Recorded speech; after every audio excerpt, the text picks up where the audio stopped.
Hi everyone, this is Joe Yoshida and I play drums for a UK-based rock band called Toesland, and I'm also a drum tutor at the Academy of Contemporary Music in Guildford, UK.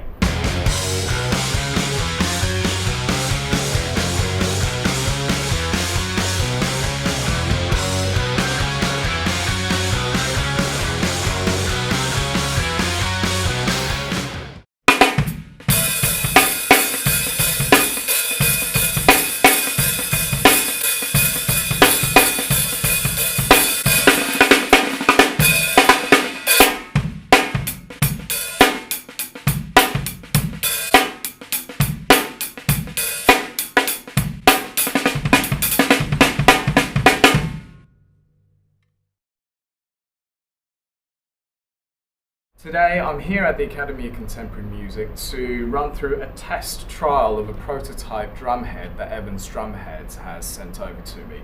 Now this is a snare batter side head, and before I go into the testing process I just want to tell you about the interesting concept behind the design. What Evans Drumheads have been doing recently is they've been experimenting with alternative coating methods, application methods, and also curing processes. And I think the long and short of it is essentially they're trying to come up with a new snare batter head that is fit for purpose for most situations. Now obviously as drummers we all have our preferences with respect to sound, the kind of styles of music that we excel in and we normally find ourselves playing in. The process that we undergo as individual drummers is quite often we find whatever that works for us to make the sound that we desire. And what Evans Drumheads are trying to do with this prototype is to find drumhead that sort of suits various purposes. And so they've experimented with new coating methods. What that coating essentially achieves is a fine middle ground between various playing styles, such as using sticks and also using brushes as well. And you know, if you're quite used to playing brushes, what you'll find is quite typical that your snare drum head, the coating surface, does wear down after a while. In my situation as well, you know, being a rock drummer, I'm quite heavy hitting. It's quite often that after a few shows, especially if I'm on tour, the snare drum head does sort of lose the surface, and following that, once the surface gets a little bit of wear and tear, you start to dig into it a little bit more. It loses its tone. You know, the articulation isn't as pronounced, and also you start to make a little dink in the snare drum as well. And around that time, that's where we normally try to change drum heads. They've shown a desire to create a drum head that is basically consistent throughout the lifespan of the head itself, which is a very desirable prospect for me. I don't really want to have to change the heads too frequently. If there is a snare drum head that lasts a while and doesn't lose its tone and sound as well, then that's obviously a winner. They use a new film type as well, which is a lot warmer and it has more resistance to stretching and denting.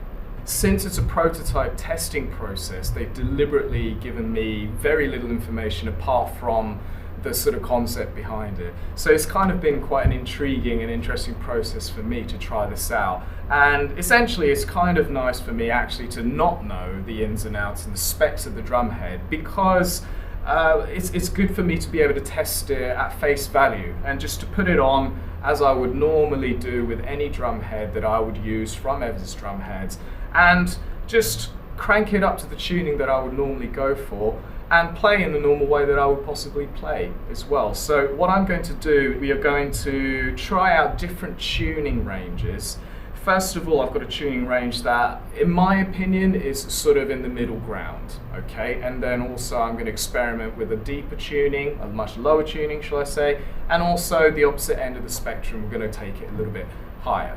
For this testing, I've deliberately selected a snare drum that is sort of in the middle ground. I've taken a wood shell and the depth is fairly standard. So I just want to see how the drum head responds in a situation whereby that is much more conventional to most of us.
Okay, so having just tried out the different sort of tuning ranges that you could possibly explore, and also using between sticks and brushes, all in all, I'm a really big fan. Obviously, my judgment for when I choose a drum head is often sort of affected by the sort of the thickness of the snare drum head, and aesthetically speaking, and the feel for it as well, it sort of feels like it's somewhere in between the thicker 2-ply heads and the more standard single-ply heads as well. And I feel like it sits somewhere in between that sort of heavy gauge snare drum head that has a lot of durability versus it's got all the sort of much more delicate tonality that single-ply heads possess also. In terms of the tone is very full. Obviously, you know, tone can be affected depending on the type of snare drum you use, from the wood and the depth and all that kind of stuff.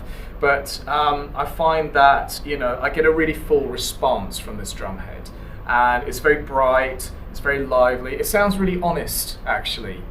You know, when you pick up a snare drum, you already have this sort of prerequisite sound that you might tend to expect for the snare drum to have, and it seems to just give you the sound, and it seems to let the snare speak, and it doesn't hinder it in any way.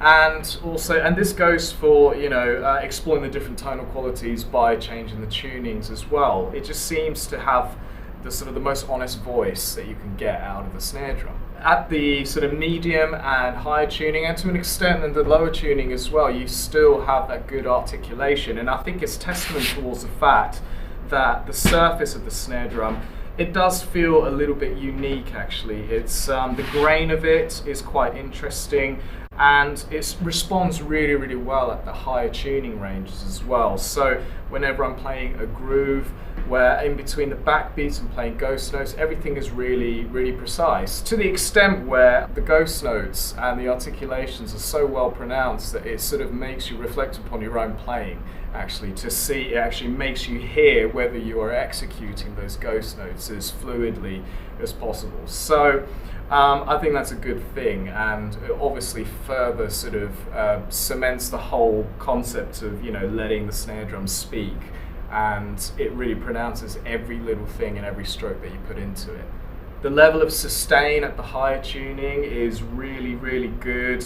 It is really lively, and, you know, coming from my preference, whereby I normally use really thick, well, probably the thickest double ply heads, this is a little bit of a departure for me personally because it has so much sustain, and I deliberately tried this testing process without any dampening at all to really sort of ascertain its natural sound and the tonal quality that it possesses, and it really speaks out loud. And, you know, if you're a fan of sort of more of the resonance side of a snare sound, I think this really is for you, because it really does have that projection and also has the volume as well. But obviously, you know, depending on how you tune it, if you tune it well, and, you know, of course you could use a little bit of dampening just to control the sound. And when you do control the sound of the dampening, it really pops. It really kind of cuts through the mix really well. You have this sort of nice uniformity around the entire snare head, and it appears as though it's really easy to get a good, well-rounded, tuned snare drum sound. I would definitely say it's versatile, you know, to an extent where it's actually made me really reflect upon potentially where I would go from here. The sheer volume that you can get out of this snare drum, and the level of articulation that isn't lost, and all of those things considered, you know, this really has got a lot of versatility. I think it really works with any kind of situation that you put yourself into. If you're used to playing in an environment where the volume is generally loud, this definitely has the projection, because the articulation is so well pronounced as well. Better articulation can lend itself to more intricate playing, and also playing in a situation where the volume is much lower. You know, we're talking from a range of rock music to much heavier, to funk, jazz as well. In my personal opinion, I think it works for all situations. I think the biggest testament towards the thought process that has gone into the surface when I got the brushes out, the sound that you get is very pure. I think that, you know, out of the box, it significantly has much more grain to it. Therefore, much more of the articulations will be heard on the brushes as well. But it's not all at level 10 in terms of volume. It really sort of is sympathetic to the amount of work that you put in. And also, furthermore, thinking about the fact that they put their thought behind the warmth of the actual film of the snare drum head as well. It sort of retains that warmth from within, and so you kind of find a real nice happy medium between the two. In the past, I've certainly played genres other than rock, from pop to urban, R&B. I certainly would definitely choose a snare drum for all the various situations. I think on the surface at the moment, just by looking at the snare drum and getting a feel for it while I'm playing it here, I can see that this snare drum probably does have a decent amount of durability to it. It might not compare to the most heaviest gauge drum heads that Evans have, for example the heavyweight range, which I normally use, but certainly I think it would sort of last you a while, provided that your technique is conducive to that as well and you're not digging in too much. Generally speaking, I think the durability is pretty sound. Thank you very much for checking in with me in this video. I've certainly had a great time making it for you. It's been a great experience to try out this prototype drum head for Evans Drumheads, and I have to take this opportunity to say a big thank you for their continued support. They are the best in the business and they are literally the nicest people also. Do go ahead and check out Evans Drumhead's website for any information relating to the release of this new drum head, and also to have a look at their other range as well. Thank you very much, take it easy, and I'll see you soon.